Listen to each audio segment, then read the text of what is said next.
Hello friends, very good morning. कैसे हैं आप सब लोग। सिविल सर्विसेज हब में आपका स्वागत है। आज अपने इस वीडियो में हम द हिंदू एनालिसिस करेंगे 3 जून 2021 का। तो आइए शुरू करते हैं। दोस्तों ये देखिए, पहली न्यूज़ में आज के द हिंदू के पेपर में एक फ़ोटो छपा है जिसमें इस क्लाइंबर पे जीडीपी को बताया है, इस सीढ़ी पे जीडीपी को बताया है जो ऊपर की तरफ जा रही है, और इकोनॉमी को इस कार्टून के जरिए दिखाया गया है जिससे बताया गया है कि ये इकोनॉमी इस सीढ़ी से, यहीं ऊंचाई से धड़ाम से गिरी है।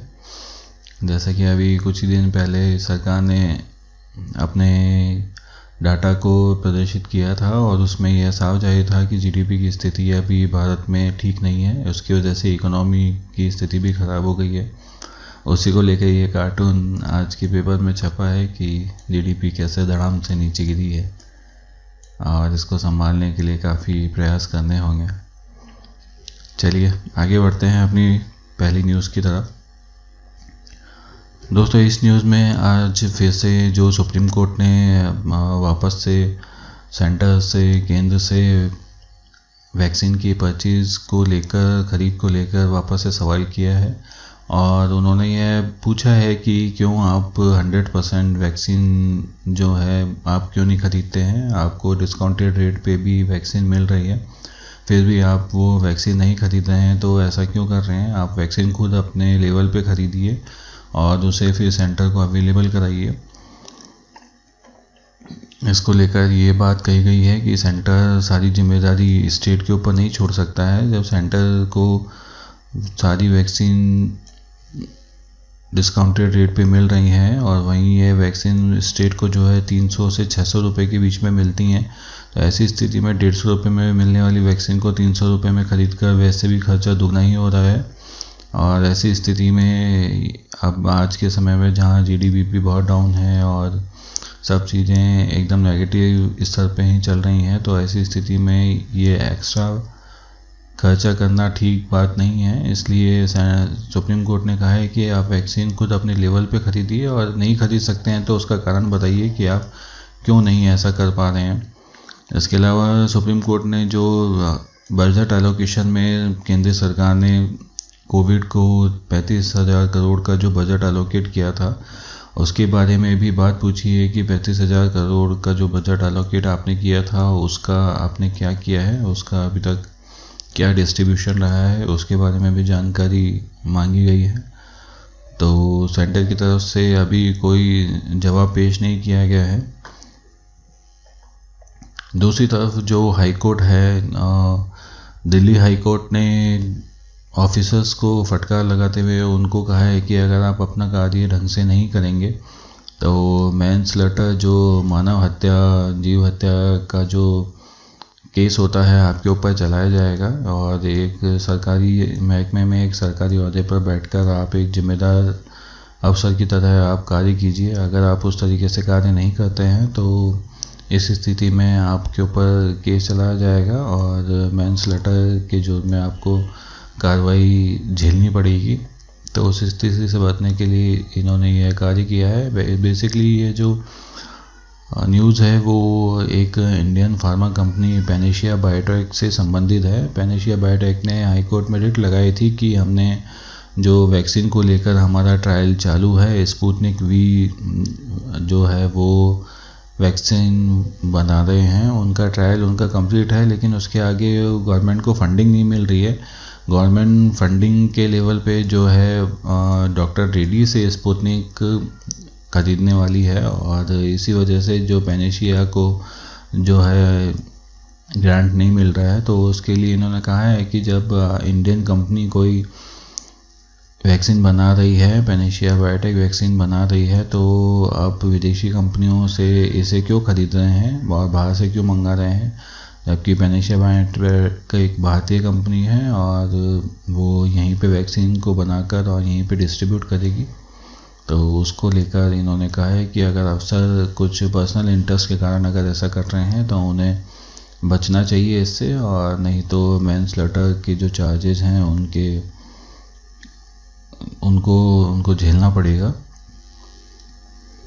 चलिए बढ़ते हैं अगली न्यूज़ की तरफ। दोस्तों ये न्यूज़ फिर से सेंट्रल विस्टा के ऊपर है। जो सुप्रीम कोर्ट जो हाई कोर्ट पे जिन लोगों ने पिटीशन लगाई थी वो पिटीशन हाई कोर्ट ने डिसमिस कर दी थी।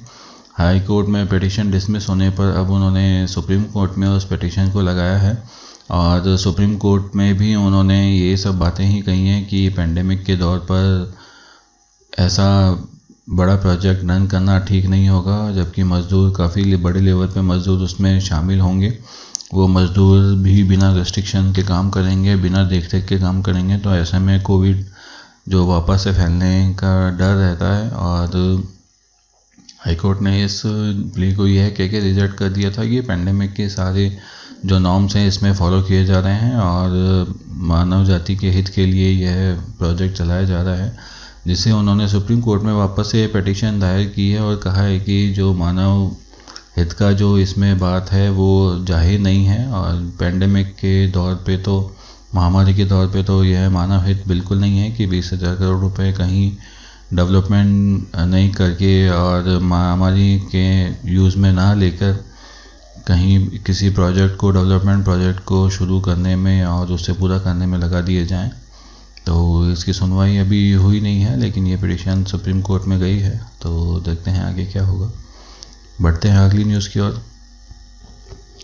दोस्तों यह न्यूज़ फिर से सेडिशन लॉ, जो राजद्रोह का लॉ है, उसके ऊपर है। ये इसमें सुप्रीम कोर्ट आज एक वर्डिक्ट देने वाला है, एक निर्णय सुनाने वाला है, जो कि विनोद दुआ एक जर्नलिस्ट हैं और उनके ऊपर है। हिमाचल प्रदेश से ये संबंध रखते हैं।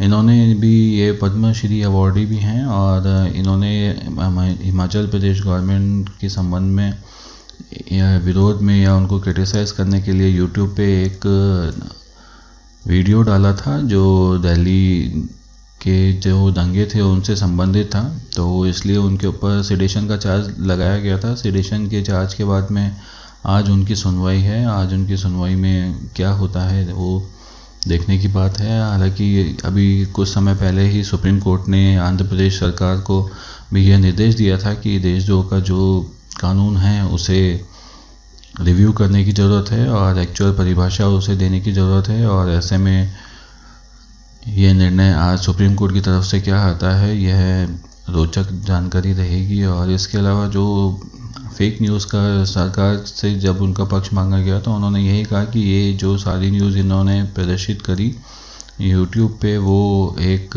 फ़ेक न्यूज़ थी, क्योंकि ये पत्रकार हैं, इनके इन्फ्लुएंस में काफ़ी पब्लिक है और इसलिए वो पब्लिक भड़क गई और पब्लिक ने मिसबिहेव किया, तो उसी के लिए यह सेडिशन का चार्ज इनके ऊपर लगाया गया है। तो देखिए इसमें क्या विशेष है। सुप्रीम कोर्ट ने गुरुवार को वरिष्ठ पत्रकार और पद्मश्री पुरस्कार विजेता विनोद दुआ द्वारा दायर एक याचिका पर अपना फैसला सुनाने वाला है, जिसमें पिछले साल दिल्ली दंगों पर उनके यूट्यूब प्रसारण के लिए हिमाचल प्रदेश ने उनके खिलाफ देशद्रोह का मामला दर्ज किया था।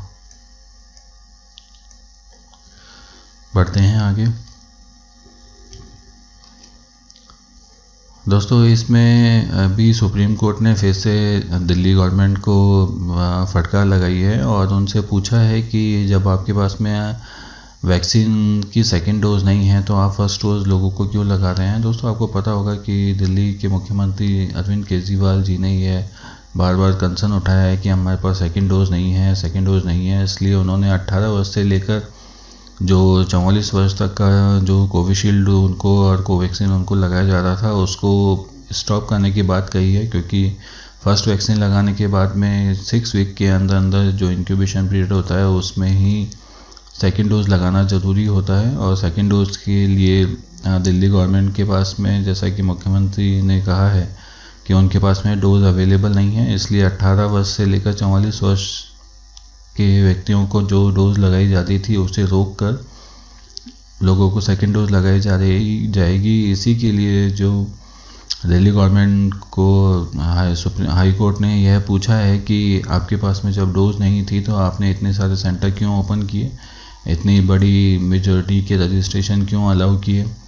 तो उसी को लेकर यह बात कही गई है और दिल्ली गवर्नमेंट ने कहा है कि हमने यह कार्य गुड फेथ में किया है, अच्छे के लिए किया है और सेंटर की तरफ से जो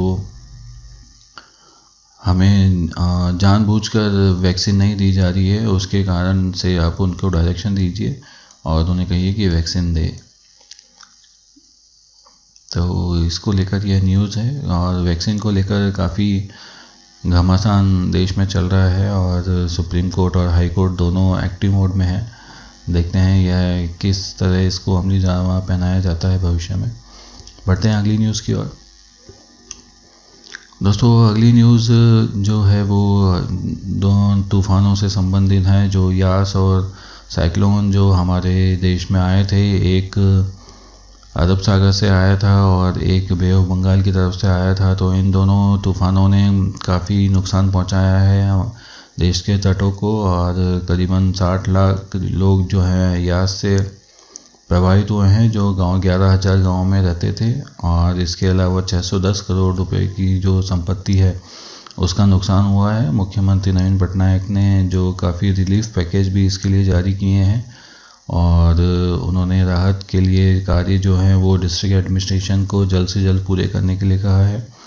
ऐसे में जो विस्थापित लोग हैं जिन्हें अपनी जगह से हटाया गया था, उन्हें भी वापस से स्थापित करने का काम एक चैलेंजिंग रहेगा, उसे भी तीव्र गति से करना पड़ेगा। इसके अलावा जो पावर का जहाँ पे प्रॉब्लम हो गया था उसे भी वापस से चालू कर दिया गया है। तो इसमें काफ़ी नुकसान हुआ है और उस नुकसान की भरपाई में अभी थोड़ा समय लगेगा और मुआवजे में भी थोड़ा समय लगेगा। लेकिन ये तबाही को रोकने के लिए सिर्फ एक ही कारगर उपाय है कि सरकार तो पहले से किसी एक पॉलिसी को बनाकर, किसी इफ़ेक्टिव पॉलिसी को बनाकर उसे लागू करे और इस तरीके के जो नुकसान है उनसे देश को बचाया जा सके। क्योंकि देश का जो काफ़ी हिस्सा तट से जुड़ा है, समुद्र तट से जुड़ा है, इसलिए ऐसा करना बहुत ज़रूरी है। दूसरी ओर जो ताउते तूफ़ान आया था उससे भी काफ़ी नुकसान हुआ है, उसका भी डाटा यहाँ पे दिया गया है कि 15 तहसील में सब कम्प्लीटली 13,575 लोगों को पार्शियल डैमेज हुआ है, जहाँ पे हाउस होल्ड का गुड्स भी है और 14 फैमिली हैं जिनको नुकसान हुआ है। 16 लाख का जो अभी तक डिस्ट्रिक्ट एडमिनिस्ट्रेशन ने बताया है कि 16 लाख का अब तक कंपनसेशन डिस्ट्रीब्यूट कर दिया गया है।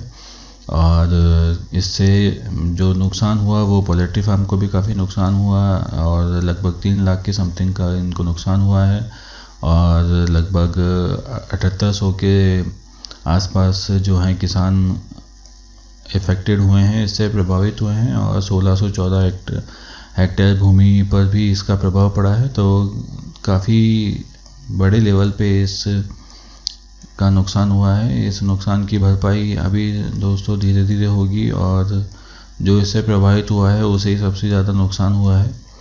तो ऐसे में सरकार को चाहिए कि एक इफ़ेक्टिव परियोजना बनाकर और जो भी इसके संबंध में वैज्ञानिकों से और अन्य लोगों से राय लेकर एक ऐसा प्रोजेक्ट चलाया जाए जिनसे भविष्य में आने वाले इन तूफ़ानों से तटों की रक्षा की जाए, वहाँ रहने वाले लोगों की रक्षा की जाए। चलिए आगे बढ़ते हैं दोस्तों। महाराष्ट्र सरकार ने जो केंद्र सरकार के पीएम केयर्स कोविड-19 बाल स्वराज योजना है उसकी जैसे ही एक योजना स्टेट लेवल पर शुरू करी है। इसमें भी जो कोविड-19 के तहत जो बच्चे अनाथ हो गए हैं और उन बच्चों को सहायता मिलेगी। ये सहायता केंद्र में बाल स्वराज के तहत 10 लाख रुपए की है, जबकि यह महाराष्ट्र सरकार के द्वारा 5 लाख रुपए की राशि तय की गई है। आइए देखते हैं क्या विशेष है इस योजना में। सबसे पहले महाराष्ट्र मंत्रिमंडल ने बुधवार को कोविड-19 के कारण अपने माता पिता को खोने वाले बच्चों के लिए वित्तीय सहायता की एक योजना की घोषणा की है। इसमें प्रति बच्चा 5 लाख की राशि सावधि जमा रूप में पाएगा, फिक्स डिपॉजिट किया जाएगा इस राशि को। उसके अलावा अगर कोई बच्चे के रिश्तेदार भी देखभाल के लिए आगे नहीं आते हैं तो बच्चे की देखभाल के लिए देखभाल केंद्रों में ले जाया जाएगा। यदि परिवार के सदस्य जिम्मेदारी लेने के लिए तैयार हैं तो राज्य सरकार बाल देखभाल योजना से वित्तीय सहायता प्रदान करेगी। अगर किसी बच्चे का कोई भी गार्जियन अवेलेबल नहीं है, कोई भी उनकी देखभाल करने को तैयार नहीं है या उन्हें साथ ले जाने को तैयार नहीं है, ऐसी स्थिति में उन्हें अपने देखभाल सुधार गिरहों में रखा जाएगा। और अगर कोई गार्जियन या कोई अन्य सगा संबंधी उन्हें ले जाने के उनका पालन पोषण करने के लिए तैयार होगा तो सरकार के द्वारा उन्हें वह वित्तीय सहायता प्रदान की जाएगी। इसके अलावा यह योजना 18 वर्ष से कम उम्र के उन लोगों को कवर देगी जिन्होंने 1 मार्च 2020 से माता पिता दोनों को कोविड-19 में खो दिया है। जिन बच्चों के पहले ही एक माता पिता को खो दिया है और जीवित माता पिता को भी खो दिया है, उनके भी यह योजना लागू होगी। इसका मतलब या तो कोविड-19 के द्वारा दोनों माता पिता ही इसमें खो गए हों, दोनों माता पिता ही इसमें मृत्यु हो गई हो, उनको भी सहायता मिलेगी। और इसके अलावा किसी के एक माता पिता में से माता या पिता पहले ही एक्सपायर हो गए हों, गुजर गए हों और दूसरे की मृत्यु कोविड-19 के द्वारा हुई हो, ऐसे बच्चों को भी सहायता राशि प्रदान की जाएगी। इसके अलावा महाराष्ट्र सरकार की योजना अनाथों की सहायता के लिए केंद्र द्वारा घोषित पीएम केयर्स पहल के अतिरिक्त है। तो इसके अलावा यह योजना है, महाराष्ट्र सरकार ने इसको अनाउंस किया है और कोविड-19 के बच्चों को यह दिया जाएगा। अभी देखने की बात यह है कि क्या जो महाराष्ट्र से रिलेटेड जो बच्चे हैं, महाराष्ट्र सरकार के जो बच्चे हैं जिन्होंने एनसीपीसीआर पे भी रजिस्ट्रेशन किया है, उनको महाराष्ट्र से भी सहायता मिल पाएगी और केंद्र से भी सहायता मिल पाएगी। दोनों से सहायता मिलेगी या सिर्फ एक जगह से ही ये एलिजिबल होंगे, यह देखना पड़ेगा। आगे केंद्र की जो गाइडलाइन आएगी उसमें इस बात का पता चलेगा। तो आगे बढ़ते हैं अगली न्यूज़ की तरफ। दोस्तों, इस न्यूज़ में जो सेंटर ने एक नई गाइडलाइन जारी की है स्टेट्स को, जिसमें नरेगा में जो लोग काम करते हैं उनमें SC/ST में उनको डिवाइड करके और उसके अकॉर्डिंग ही उन्हें जो भत्ता मिलता है वो भत्ता दिया जाएगा। यह भत्ता अभी डिसाइड नहीं हुआ है कितना मिलेगा, लेकिन बढ़ भी सकता है और घट भी सकता है। उसको लेकर यह न्यूज़ जो आज के पेपर में छपी है, इसमें इस डिसीजन को क्रिटिसाइज़ किया गया है कि जो मनरेगा में जो काम करने वाले लोग हैं मज़दूर किस्म के होते हैं और नीचे तबके के ही ज़्यादातर होते हैं, उसमें कुछ जनरल के भी होते हैं, SC/ST के भी होते हैं। इन लोगों को इनके भत्ते के आधार पर डिवाइड करना और इसमें कास्टिज्म को, जो जातिवाद को बढ़ावा देने के समान ही होगा और गवर्नमेंट ऑफ इंडिया को इस तरीके का स्टेप नहीं लेना चाहिए। जैसे कि ST/ST की कैटेगरी का होने को उनको बढ़ावा मिले और किसी को अगर उनसे कम पैसे अगर दिए जाएंगे तो वो जाहिर सी बात है कि उनसे वो खफा होते हैं। इस तरीके से जातिवाद को बढ़ावा मिलेगा और इस डिसीजन को इसी बात के लिए क्रिटिसाइज़ किया गया है कि सेंटर को इस तरीके के डिसीजन नहीं लेने चाहिए और इसे भी वापस लेना चाहिए। जो भत्ता है वो सब लोग जो बराबर मेहनत करते हैं और बराबर काम करते हैं तो भत्ते को भी बराबर ही रखना चाहिए, उसमें कोई जातिगत भेदभाव शामिल नहीं होना चाहिए। दोस्तों, केंद्र सरकार ने अभी कुछ ही समय पहले अपने जो पेंशन पॉलिसी है केंद्रीय सिविल सर्विस से रिलेटेड, उसमें कुछ संशोधन किया था। इस संशोधन में उन्होंने जो केंद्र की बहुत ही सीक्रेट जो एजेंसीज़ हैं उसमें जो काम करते हैं लोग, उन्हें खुले तौर पर कोई भी बयान देने या रिटायरमेंट के बाद में उस संस्था के बारे में जो भी जानकारी या विशेषज्ञता उनको उपलब्ध हुई है उस उपलब्धता की बात करने या वो किसी के सामने जाहिर करने के लिए पाबंद किया है। वो ऐसा नहीं कर सकते। अगर वो ऐसा करते हैं तो उन्हें जो पेंशन और अतिरिक्त लाभ जो दिए जाएंगे और वो उसकी तरफ उसमें कटौती हो सकती है। तो आइए समझते हैं कि इस नए नियम में और क्या क्या है। 31 मई को अधिसूचित नए पेंशन नियम सेवानिवृत्त खुफिया अधिकारियों को पेंशन लाभों से वंचित किया जाएगा जो सरकारी मंजूरी के बिना अपने संगठन से संबंधित कोई भी जानकारी प्रकाशित करते हैं। यह नियम IAS, IFS और कैग पर CAG जो होते हैं महालेखाकार परीक्षक, पूर्व केंद्रीय मंत्री और सशस्त्र बलों पर और उनके समकक्ष लागू नहीं होगा। कार्मिक विभाग और प्रशिक्षण विभाग ने 31 मई को केंद्रीय सिविल सेवा पेंशन संशोधन नियम 2020 को अधिसूचित किया है। इसमें ये जो नियम है 1972 में पहली बार लागू किए गए थे। इसके पश्चात इसमें 47 बार संशोधन कर दिए गए हैं और 2008 में अच्छे भविष्य की अवधारणा को लेकर इसमें नियम 8 में पहली बार इस शर्त को शामिल किया गया था कि सेवानिवृत्त खुफिया और सुरक्षा अधिकारी ऐसी कोई सामग्री का प्रकाशन नहीं करेंगे जो भारत की संप्रभुता और अखंडता, सुरक्षा, राजनीतिक, वैज्ञानिक, राज्य के अतिहित या किसी विदेशी राज्य के संबंध या जो कि अपराध को भड़काने में मदद करे, ऐसा कोई कार्य वो नहीं करेंगे। इसके अलावा 31 मई को संशोधन संगठन में डोमेन में किसी भी कर्मियों और उसके परिणाम के बारे में भी कोई जानकारी आप किसी को नहीं दे पाएंगे, और उस संगठन में काम करने के आधार पर प्राप्त विशेषज्ञता से जो ज्ञान अर्जित होगा उसे भी किसी के साथ में बांट नहीं पाएंगे, किसी के साथ में शेयर नहीं कर पाएंगे। और ये नए नियम ऐसी संस्था पर लागू होंगे जो सूचना के अधिकार के नियम से बाहर हैं, जिन पर सूचना का अधिकार नियम नहीं लगता है, जैसे रॉ है, इंटेलिजेंस ब्यूरो है, तकनीकी संस्थान है, और भारतीय राजस्व सेवा है, सीमा शुल्क अधिकारी हैं, और राष्ट्रीय सुरक्षा परिषद है, केंद्र सरकार का सचिवालय है, रक्षा अनुसंधान और विकास संगठन है, और सीमा सड़क संगठन है। इन संगठनों पर सूचना के अधिकार का नियम लागू नहीं होता है, तो इसलिए ये नियम इन पर लागू होंगे, और इनके कर्मचारियों और अधिकारियों को इस बात का ध्यान रखना होगा कि वो किसी भी तरीके का कॉम्प्रोमाइज़ इंफॉर्मेशन को लेकर बाहर नहीं करें। अगर वो ऐसा करते हैं तो उनके जो जॉब से रिलेटेड जो भी बेनिफिट्स उनको मिलने वाले हैं, पेंशन से रिलेटेड या अन्य जो भी सुविधाएं हैं, वो उनको नहीं मिल पाएंगी, ऐसा इस अधिसूचना में कहा गया है। बढ़ते हैं अगली न्यूज़ की ओर। दोस्तों, यह न्यूज़ इकोनॉमिक जो अभी डाउनफॉल आया है, गिरावट आई है भारतीय अर्थव्यवस्था में, उससे रिलेटेड है। मंत्री अनुराग ठाकुर जो वित्त राज्य मंत्री हैं, उन्होंने एक स्टेटमेंट जारी किया है जो पी चिदम्बरम ने इनके कार्यकौशल पे सवाल उठाया था और कहा था कि भारत की अर्थव्यवस्था जो कि इतनी डाउन जा रही है लेकिन उसकी तरफ किसी का ध्यान नहीं है, और उसी के स्टेटमेंट में इन्होंने यह बात कही है और आज स्टेटमेंट दिया है कि जो भारत की ग्रोथ है वो 7.3% ही नीचे आई है, और ऐसी स्थिति में जहाँ काफ़ी आधे साल तक लॉकडाउन रहा, उस स्थिति में यूके में यह कॉन्ट्रैक्शन जो था, ये गिरावट था 8.2% था, और जर्मनी में यह 4.9% था, इटली में 8.9% था, और यूके में 9.9% था, 8.2% फ्रांस में था। सभी जगह यह गिरावट आई थी, और अच्छी अर्थव्यवस्थाओं में भी यह गिरावट आई थी। यूएस में भी काफ़ी गिरावट देखने को मिली थी।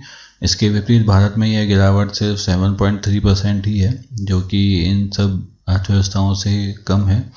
इसके अलावा उन्होंने बताया कि कई ऐसे क्षेत्र हैं जिनमें ग्रोथ भी हुई है, ऐसा नहीं है कि सभी में कमी आई है। जो 8 जो कोर इंडस्ट्रीज़ हैं हमारे देश की, उसमें मार्च में 11.4% की जो है वो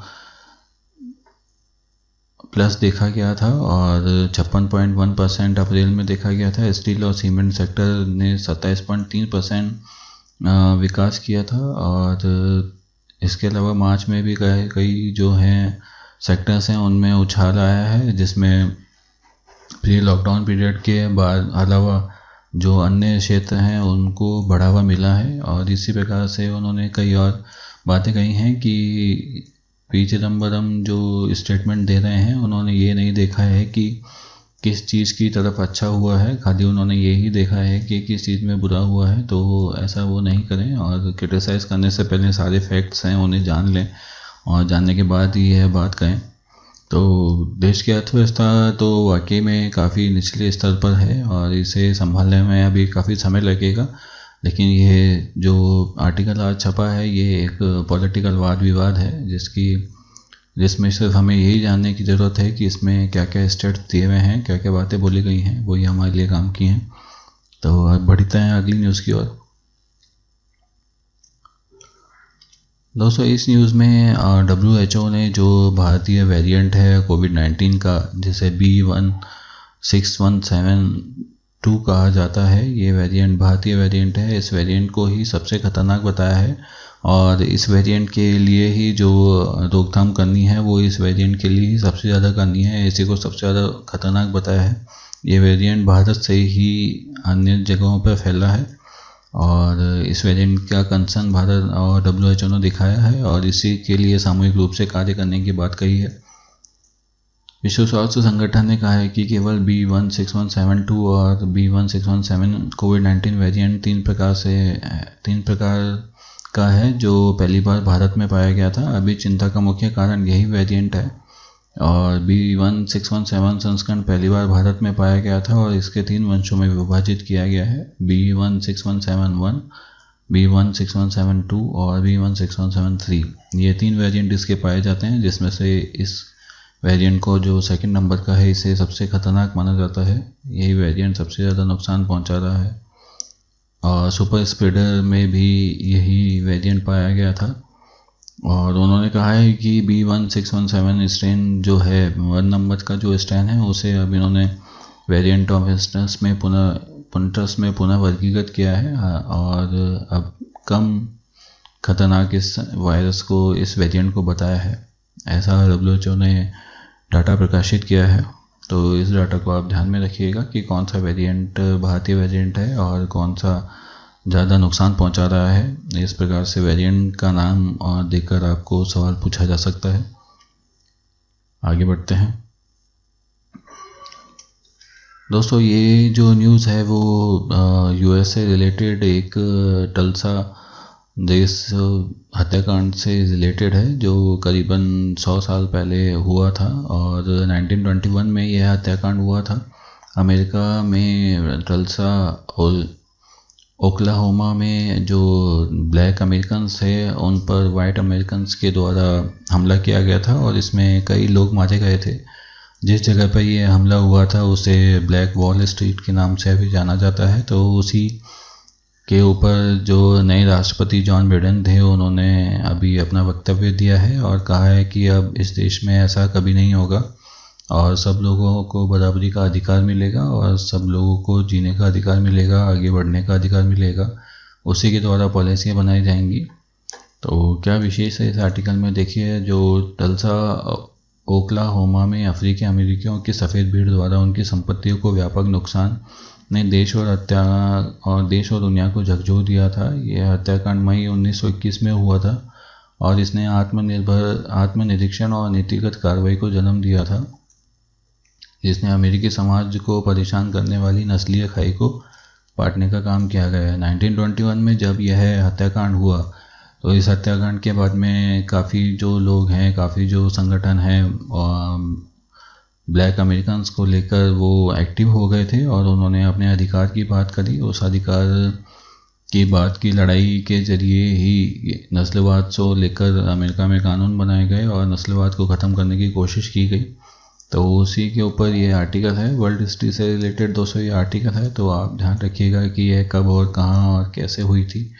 और इससे रिलेटेड क्वेश्चंस आपके प्री में तो मुश्किल है, लेकिन मेंस के लिए ये आर्टिकल इम्पोर्टेंट है, तो ध्यान रखिएगा। चलिए आगे बढ़ते हैं दोस्तों। इजराइल के नए प्रेसिडेंट नियुक्त हुए हैं। वेटन हर्जोग इलेक्टेड, जो 11वें प्रेसिडेंट हैं इजराइल के, वो अभी इन्हें नियुक्ति किया गया है प्रेसिडेंट के पद पर, जो बेंजामिन नेतन्याहू के हटने के बाद में बने हैं। और ये अभी 60 वर्ष के हैं और वहाँ पर लेबर रिफॉर्म से रिलेटेड इन्होंने कई कार्य किए हैं, इसलिए इनको यहाँ पर राष्ट्रपति बनाया गया है। तो इजराइल की संसद में बुधवार को अपने 11वें राष्ट्रपति के रूप में समविषम लेबर दिग्गज इसाक हर्जोग को चुना है, जो कि अब इजराइल के 11वें राष्ट्रपति होंगे। तो इस न्यूज़ में सिर्फ इतना इम्पोर्टेंट है कि नाम इनका याद रखिएगा आप, कि इजराइल के 11वें नए प्रेसिडेंट हैं ये। तो दोस्तों यह था हमारा आज का द हिंदू एनालिसिस। आपको यह वीडियो कैसा लगा हमें कमेंट बॉक्स में ज़रूर बताइएगा। साथ ही अगर आपके कोई सुझाव हों तो वह भी हमें कमेंट बॉक्स में बताइएगा। और हमारे चैनल को लाइक, शेयर और सब्सक्राइब भी कीजिए और फेसबुक, ट्विटर और इंस्टाग्राम पे हमें फॉलो भी कीजिए। आज के लिए बस इतना ही। कल आपसे फिर मुलाकात होगी इसी समय पर। जय हिंद। Thanks for watching.